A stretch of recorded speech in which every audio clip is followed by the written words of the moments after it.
Some truths hide until someone dares to see them. This is VeilX TV. Disclaimer. This content contains fictional, speculative, and AI-generated elements intended only for entertainment. VeilX TV does not claim any information shown as factual.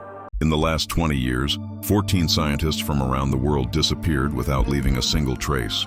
No bodies, no evidence.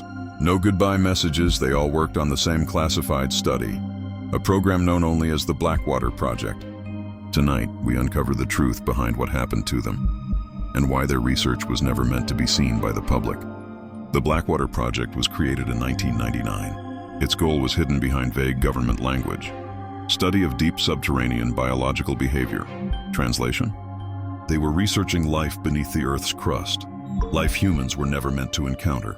The lead scientists came from physics, biology, virology, and even linguistic fields.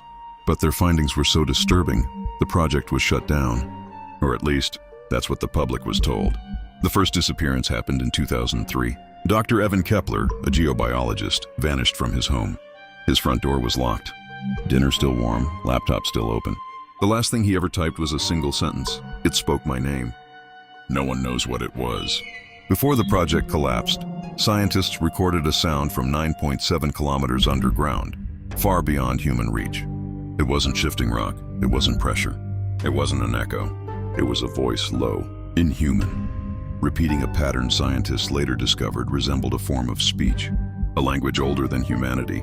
Between 2008 and 2016, 11 more scientists disappeared. All had one thing in common. They were scheduled to testify to a special committee about the Blackwater Project. Each disappearance followed the same pattern. Phones left behind, cars unmoved, rooms undisturbed.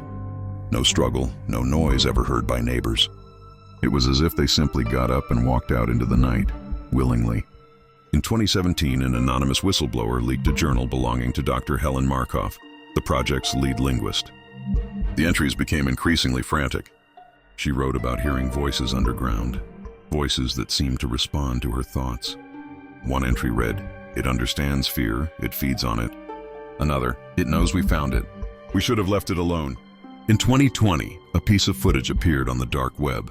Timestamp 03:14 a.m., location, Markov's home. It showed her sitting on the floor, staring at something just outside the frame. Her breathing was shallow, terrified. She whispered, "You followed us, all the way up here." Then the lights flickered.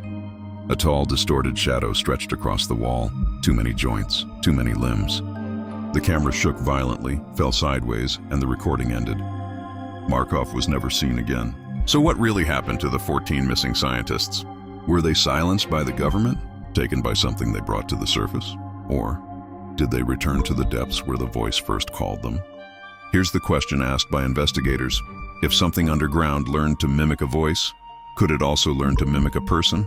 Some believe the scientists didn't disappear. They were replaced. And if that's true, the Blackwater Project never ended. If you want, I can create Part 2. What the scientists actually found underground.